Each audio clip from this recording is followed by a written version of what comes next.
16 en adelante, ¿verdad? Pero quisiera comenzar del 14 para que entendiéramos mejor uno de los elementos, amén. Y dice: en el nombre del Dios Padre, Hijo y Espíritu Santo. Y Jesús volvió en el poder del Espíritu a Galilea, y se difundió su fama por toda la tierra de alrededor. Y enseñaba, ¿en dónde? En las sinagogas de ellos, y era glorificado por todos. El versículo 16: y vino a Nazaret, donde se había criado, en el día de reposo entró a la sinagoga conforme a su costumbre y se levantó a leer. Y el versículo 17 dice: y se le dio el libro del profeta Isaías, y habiendo abierto el libro lo halló, en el lugar donde estaba escrito: el Espíritu del Señor está sobre mí, por cuanto, ¿qué dice? ¿Para qué? Para dar nuevas a los pobres. Me ha enviado a sanar a los quebrantados de corazón, a pregonar libertad a los cautivos y vista a los ciegos, y poner en libertad ¿a quiénes?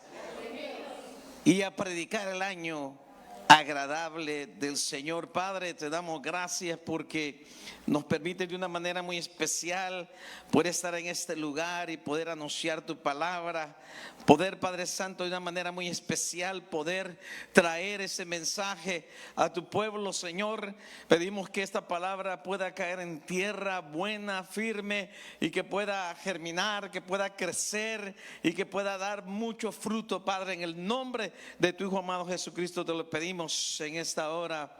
Amén. Gloria a Dios. Puede sentarse. Digo que les prometo que vamos a estar una hora y 15 minutos más o menos por ahí. Amén, dice la hermana. Ya dijo, ¿para qué lo puso a predicar? Nos encanta que predique el pastor Víctor, dice. Sabemos que nos vamos temprano, dice. Amén. 3 elementos. Y Lucas es bien particular porque desde el capítulo 4 a lo más a comenzar en el versículo 1, antes de que Jesús fuera tentado en el desierto, Lucas dice: Jesús lleno del Espíritu Santo. Lleno del Espíritu Santo. Jesús estaba equipado con el Espíritu Santo, Espíritu de Dios. Pero bien importante para aquellos que les gusta hablar un poquito sobre la Trinidad. Mire, no dice el Espíritu de Dios está dentro de mí, como nosotros decimos el Espíritu está dentro de mí, sino que está sobre de mí. Bien importante, ¿verdad? Pero también, chicos, yo creo que esto está fallando, ¿verdad? Vamos a... Glorias. Pero también nosotros podemos ver en el versículo 14, y dice: Jesús volvió, ¿cómo? En el poder del Espíritu. O sea que la importancia que el misionero de Dios, la importancia que el evangelista de Dios, la importancia que nosotros, hermanos, estemos llenos del Espíritu Santo, pero no solamente llenos, sino que también tengamos el poder del Espíritu Santo. Y es un problema hoy en día, porque hoy en día, hermanos, nosotros hemos dejado de creer en el poder del Espíritu Santo. Hemos dejado de creer en la sanidad, en la libertad, hermanos, de endemoniados. Hemos dejado de creer en lo que la palabra del Señor nos dice que debemos de creer. Jesús, como el ungido, no solamente, hermanos, oiga, había sido ungido, había sido elegido, sino que el Espíritu de Dios, amén, el Espíritu sanador, el Espíritu libertador, hermano, el Espíritu purificador estaba sobre Jesús. Aleluya. Esa segunda persona de la Trinidad no podía estar dentro de él, ¿verdad? Así como Isaías había sido ungido con el Espíritu Santo, pero una mayor, hermano, proporción. El Espíritu Santo estaba sobre Jesús. ¿Y sabe cómo también lo sabemos? Porque el evangelista Juan también dice que él vio descender al Espíritu Santo sobre Jesús cuando fue bautizado. Entonces la importancia de que seamos equipados, hermano, con el poder del Espíritu Santo en nuestra vida. Porque si el poder, hermano, del Espíritu Santo no está en nuestra vida, hermano, no vamos a poder orar, no vamos a poder cantar, no vamos a poder, hermano, confrontar cuando el enemigo venga a nuestra vida. Y por eso Pablo dice, bien importante, no contristéis al Espíritu Santo. O sea, en otras palabras, no entristezcan al Espíritu Santo, no dejen que se aparte de su vida. Tienen que dejar, hermanos, que el Espíritu Santo sea el motivador, que sea el guiador de nuestra vida. Por eso dice que fue llevado por el Espíritu. Jesús, el primer misionero, hermanos, evangélico, el primer misionero de Dios, hermanos, en el Nuevo Testamento, Jesucristo, él, hermanos, de una manera o de otra, se dejó llevar por el Espíritu Santo. Gracias.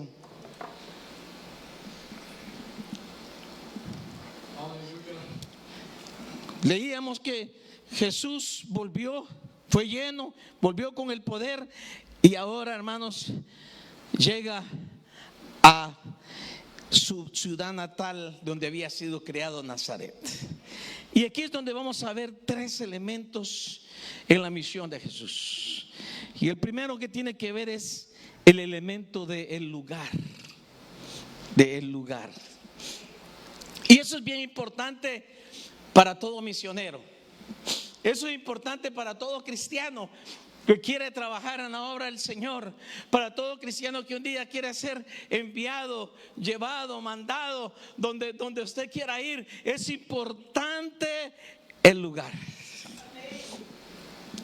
Mire, dice el evangelista Lucas que el Señor fue llevado en el Espíritu, amén, cuando volvió del Jordán y fue llevado allá a ser tentado en el desierto por Satanás.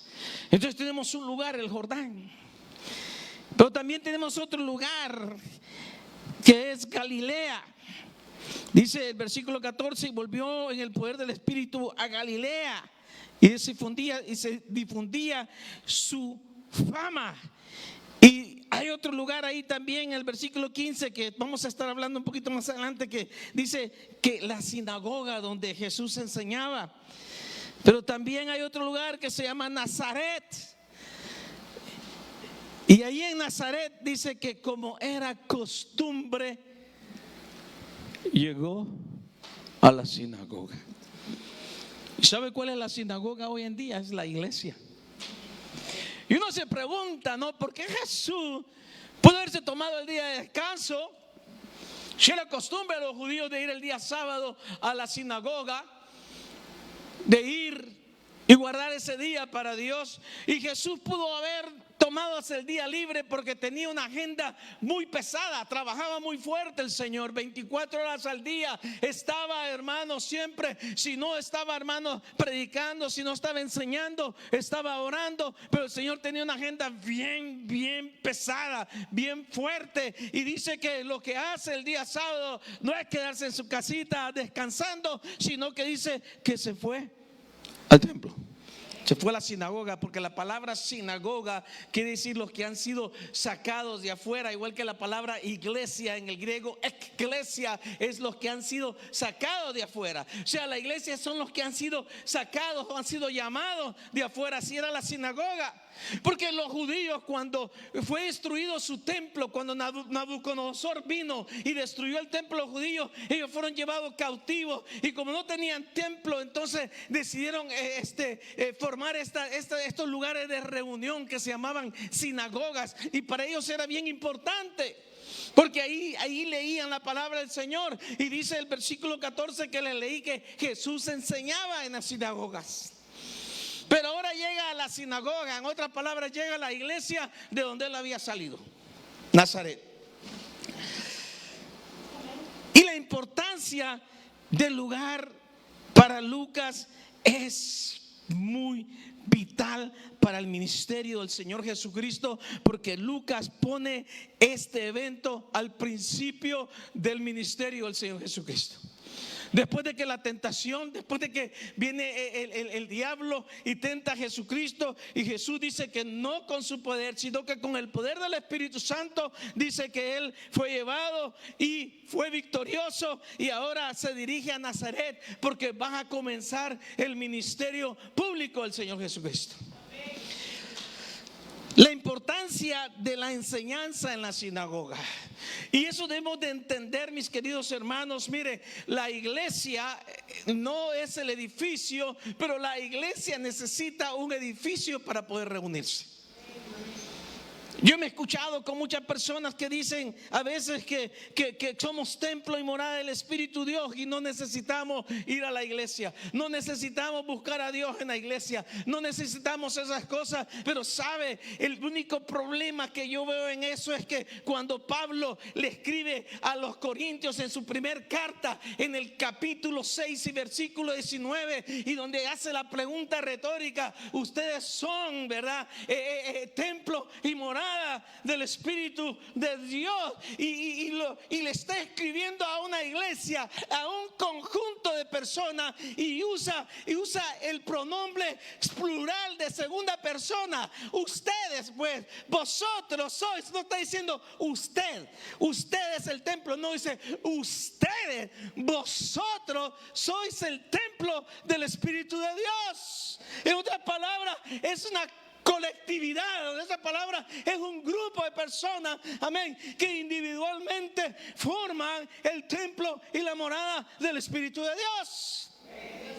Por eso es que decimos que la iglesia no es un edificio, sino son personas. ¿Por qué? Porque son personas que está el Espíritu de Dios en cada una de esas personas, y entonces esas personas forman el templo de Dios, forman la iglesia de Dios, amén. Aunque decimos no es el edificio, pero necesitamos el edificio para podernos congregar, para podernos aprender, para podernos capacitar y poder nosotros llevar la palabra del Señor y poder entender cuando Dios nos ha llamado a nosotros a llevar su palabra. ¿Sabía que usted que hay muchos misioneros ahorita en el mundo? Hay muchos misioneros allá afuera que no quieren aceptar, no quieren entender el llamado de Dios para sus vidas. ¿Sabe usted que hay muchas personas que Dios los ha llamado a predicar su palabra y están renuentes a predicar la palabra del Señor? ¿Por qué, hermano? Porque rehúsan realmente pertenecer a la iglesia. Y la iglesia, hermanos, es un lugar muy importante para la misión de Dios. En nuestra iglesia el lema es restaurar. Fue el año pasado, este año es equipar, y el próximo año es enviar. Restaurar, equipar y enviar. Porque la iglesia restaura. Dentro de la iglesia el Espíritu de Dios restaura a las personas, y después las equipa a las personas, y después las envía al ministerio. Y por eso es importante. Ahora, el segundo elemento, ese es el primer elemento. El segundo elemento es la misión. Es la misión. Dios te ha traído, te ha restaurado, Dios te ha equipado. Ahora Dios te necesita mandar a una misión. Dios anda buscando misioneros, evangelistas, personas que hablen del evangelio. Y dentro de la misión hay algo muy importante aquí. Hay muchos cristianos, muchos hombres que han equivocado la misión. Creen que Dios los llamó a abrir una mega iglesia. Pero miren lo que dice Jesús. No estoy en contra de ello, pero digo, se han equivocado porque se han olvidado de la misión. Y si la están haciendo, pues gloria a Dios. Dice: el Espíritu del Señor está sobre mí por cuanto me ha ungido para hablar las buenas nuevas. Pero mire, dice, me ha enviado. Por eso a mí me gusta más la visión de Juan que la de Mateo. Mateo, ¿verdad?, dice 28, dice ir y predicar el evangelio, pero me gusta más la misión de Juan porque es más completa. Así como el Padre me envió a mí, así los envío yo a ustedes. Y la iglesia necesita enviar misioneros. La iglesia, la gente necesita restaurarse, necesita capacitarse y necesita ser enviada por la iglesia. Pero yo no estoy de acuerdo con ministerios que se envían solos, hermano, porque tienen que ser enviados por la presencia de Dios, pero presente dentro de este mundo. Y yo no sé, pero mi Biblia dice, no sé si la suya dice en Efesios, que después aquí en este versículo o en este capítulo más adelante dice que lo quisieron apedrear. Si lo hubieran apedreado, se acaba la misión de Jesús. Jesús tenía que morir en la cruz del Calvario. Imagínense llevar a cabo esa misión, protegerse de esos judíos, y no solo los judíos, de los romanos, y no solo los romanos, de los ladrones, porque Jesús anduvo caminando en caminos peligrosos. Llevar, hermano, de aquellos que tal vez no estaban de acuerdo con su doctrina, de aquellos que tal vez no están de acuerdo con lo que tú predicas y lo que tú dices. Pero imagínense, Jesús tuvo que llevar esa misión a la cruz del Calvario.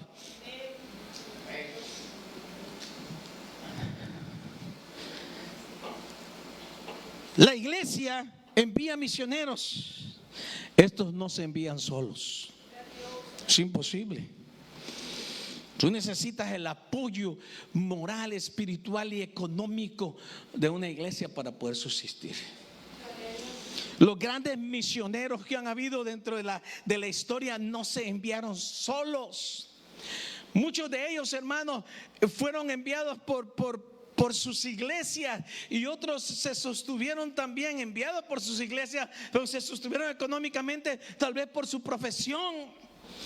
Hermanos, cuando nosotros leemos la historia, por lo menos del primer misionero, de lo que le llaman de las misiones modernas, porque están las misiones antiguas, pero que destaca las misiones modernas, William Carey, un inglés, hermano, que fue y dio su vida allá en África llevando el evangelio.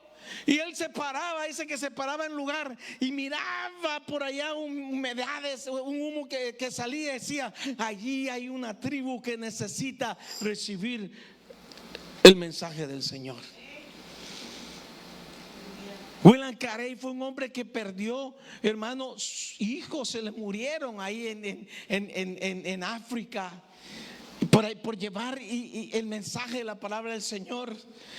En una ocasión un león lo agarró, hermano, de acá y lo movió, y él testificaba, él quedó dañado de su clavícula por ese león. Dice: si supieras lo que estará en la boca de un león y que te mueva, que te zarandee.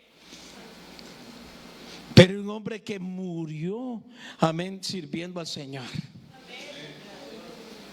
Digo que su corazón está en África, y cuando murió su corazón lo enterraron debajo de un árbol en África. La iglesia tiene que entender la misión, y ese elemento de la misión es: Jesús no se envió solo. El Espíritu del Señor está sobre mí. Y mire ese versículo que le decía a usted adelante, dice el versículo 18, y la parte B: me ha enviado ¿a qué? A sanar los quebrantados de corazón. Los quebrantados de corazón. O sea que Jesús había sido enviado. Nosotros necesitamos aceptar ese reto de Dios, llevar el mensaje de la palabra de Dios. Decía hoy el pastor César en el servicio hispano, decía que él cuando no le ha hablado a alguien del Señor se siente inquieto, y si está en su casa sale afuera a la banqueta de su casa, o ahí en la iglesia afuera de su casa, y le dice a alguien: hey, ¿ya has conocido de Jesús? ¿Ya has sabido de Jesús? Ese es nuestro trabajo, hermanos, porque no solamente y simple somos cristianos, somos misioneros del Señor. Representamos a la iglesia. Cristo viene, ¿verdad? No, última llamada. Y Dios te ha llamado, última llamada, a llevar el mensaje de la palabra del Señor, no te ha mandado, hermanos, a calentar banca, ni te ha llamado para que te quedes estático, sino que te ha llamado para que des fruto. Estudiábamos el capítulo 15 del Evangelio de San Juan el martes, y no solamente dar fruto, sino mucho más fruto. Va a venir el podador, sí, va a venir el Señor, te va a podar, van a venir problemas, van a venir dificultades, van a venir desánimos, van a venir todas esas cosas, pero ¿sabes qué? El Señor te está podando, el Señor te está moldeando, pero tienes que aceptar, amén, lo que el Señor está haciendo en tu vida, y levántate en el nombre del Señor y lleva fruto y sé un buen misionero para el Señor.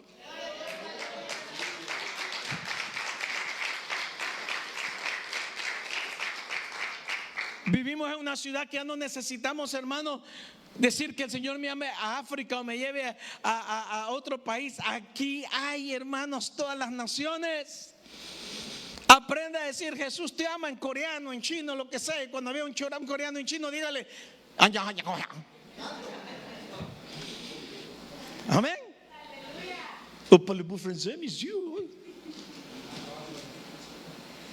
Aquí tenemos todo, hermano.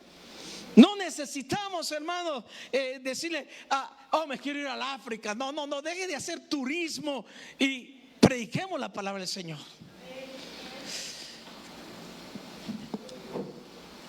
La misión es predicar el mensaje a las personas, y especialmente a los pobres que no tienen esperanza. Y aquí es el tercer elemento. El elemento del mensaje. Mire, el elemento del lugar es algo importante, el elemento de la misión es algo muy importante, pero el elemento del mensaje es mucho más importante. ¿Qué mensaje estamos llevando? ¿Qué mensaje estamos viviendo, nosotros dando?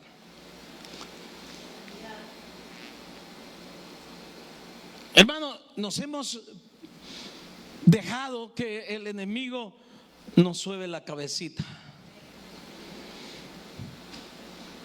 y estamos bien. Sí, venimos, cantamos, alabamos al Señor y nos vamos a nuestra casa a ver nuestras novelas, nuestros programas de televisión, nuestro fútbol. Decía el pastor ahí, César, hay cristianos que saben más de fútbol que algún texto bíblico. Saben qué partidos van a venir y todo, pero no saben un texto bíblico, un texto de la Biblia. El elemento del mensaje es mucho más importante. Dar las nuevas a las personas. Porque cuando dice el versículo 18 ahí, porque dice que me ha ungido para dar buenas nuevas a los pobres, es a las personas. Y así como Dios mandó a Jesucristo a llevarles el mensaje a las personas, mire, lo primero que habla allí a lo que lo envió a hacer, porque dice me has enviado, el mensaje primero ahí es a sanar los quebrantados de corazón. Sanar los quebrantados de corazón. ¿Qué quiere decir eso? ¿Qué es sanar los quebrantados de corazón? ¿A qué está hablando Jesucristo? ¿Qué implica la misión sanar a los quebrantados de corazón? Bueno, es hablarle a aquellos que tienen un profundo dolor emocional en sus vidas, aquellos que tienen tristeza, aquellos que tienen desilusiones, aquellos que han sido heridos, los que no tienen esperanza, los que están perdidos, los que están fracasados. Estos son los recipientes del mensaje de la palabra de Dios cuando nosotros vamos y llevamos ese mensaje. Hermanos, nos hemos quedado estancados y se nos ha olvidado llevar este mensaje que el Señor Jesucristo primero nos dio el ejemplo a nosotros de poderlo llevar. Se nos ha olvidado a nosotros poder llevar, hermanos, y poderle hablar a los que están quebrantados de corazón. Hay mucha gente que en este momento se está muriendo emocionalmente. Hay gente en este momento que se está muriendo literalmente de tristeza. Hay gente en este momento que está pasando por situaciones dolorosas en su vida. Se le murió un familiar, perdieron hermanos, oiga, tal vez la esperanza de poder regresar a sus países, perdieron la esperanza, hermanos, tal vez de seguir pagando la renta del trabajo. Hay mucha gente en este momento que los problemas, hermanos, de estos políticos que los están, hermanos, oiga, entristeciendo, los están afligiendo, están pasando por situaciones difíciles, migratorias, y la iglesia de Dios, muy bien, gracias.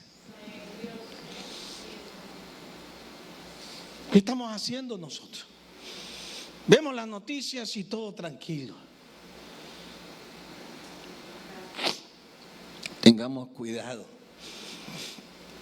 Mire, le voy a contar un hecho real que me pasó en mi vida. Y mi esposa ahí está, no me deja mentir. Hace muchos años, cuando le quitaron la licencia a las personas indocumentadas, yo vi la noticia. Y a mí me dio igual. Me dio igual.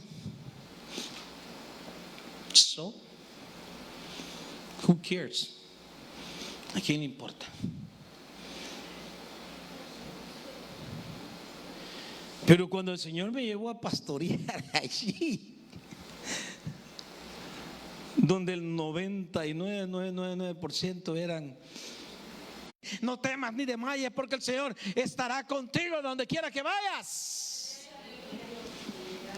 La iglesia, hermanos, se ha dormido a las situaciones que están pasando, hermanos, en nuestra sociedad. Jesucristo no se durmió, porque fue el mensaje que Él traía. Yo vengo, dice, mira, versículo 18, el Espíritu del Señor está conmigo por cuanto me ha ungido para dar buenas nuevas a los pobres, y me ha enviado a sanar los quebrantados de corazón. Y es el mismo mensaje que nosotros, hermanos, ha sido encomendado y nosotros tenemos que llevar. Pero estamos aquí quejándonos, criticándonos, hablando el uno del otro, hermano. El diablo bien contento. Bien contento. Es más, aquí está sentado, aquí mire, las primeras filas.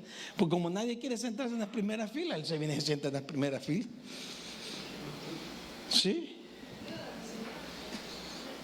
Sí.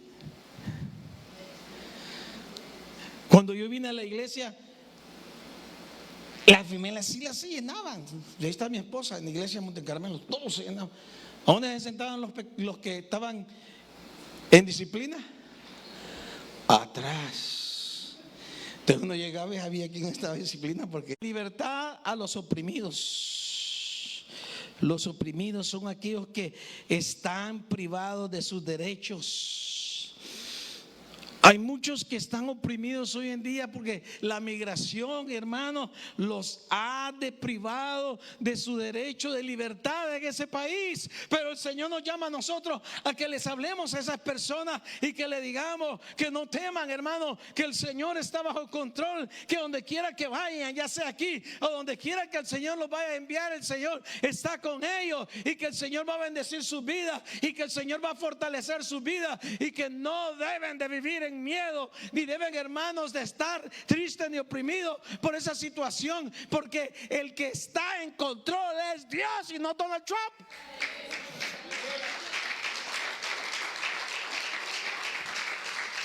Dios está en control. Pero ¿sabe cuándo pierde el control Dios? Cuando usted deje que Dios pierda el control. ¿Por qué? Porque usted no lo deja, porque Dios es respetuoso. Si usted no quiere, pues Dios dice: no quieres, está bien, porque esto es voluntario. Jesús, Él se dio por nosotros voluntariamente. Allá en el Antiguo Testamento, el libro dice: ¿a quién enviaré? Y se oye la voz que dice: envíame a mí. ¿Y cuántos decimos: envíame a mí, Señor? Pero ni siquiera ahí a la main, o donde van a predicar los hermanos, vamos. Ni siquiera donde van los de Jesús la Red, que no es muy lejos. Vamos. Practique su inglés ahí, mire, Jesus loves you. He wants your heart. Y pues si algo en chino, amén. Yo aprendí a decir ni hao, que hola, va, o chichín, o sea, gracias. Aprendí a decir en los persos, va, Jubá, merci. Hasta los aprendido a saludar hasta los musulmanes. Salam aleikum, les digo. Ya me contestan, vaya, yo pues yo digo amén porque ya no sé lo que va. Entonces cuando hay pues la oportunidad hablar, ¿sabe por qué? Porque el Espíritu de Dios está en ti y es más poderoso el que está en ti que el que está en el mundo. La palabra de Dios es más poderosa. Ese Jesús te ama. Jesús quiere libertarte. Jesús quiere cambiarte. Jesús quiere darte una vida nueva. Es más poderosa que cualquier bomba nuclear en este mundo. Pero todo depende de ti. Todo depende si quieres aceptar la misión que Dios ha encomendado. ¿Se acuerda de la televisión? Ve ahí antes salía un fosforito, se encendía y la misión pum, pam, pam, pum, tam, tam, pum. Y si esta es tu misión, si aceptas tomarla, esto es y esto es, y ella decía que lo que debía hacer. Se autodestruía el cassette y el hombre se iba a hacer la misión. Dios te ha establecido la misión en su palabra. Nos ha dado el ejemplo de Jesucristo. Romanos, termino con esto. Romanos capítulo 10, versículo 14. ¿Cómo pues invocarán a aquel en el cual no han creído? ¿Y cómo creerán en aquel de quien no han oído? ¿Y cómo oirán sin saber quién les predique? Pero lo que me gusta aquí y que tiene que ver con la predicación es: ¿y cómo predicarán si no fueran enviados? Dios anda buscando misioneros que se dejen enviar. Padre, en esta hora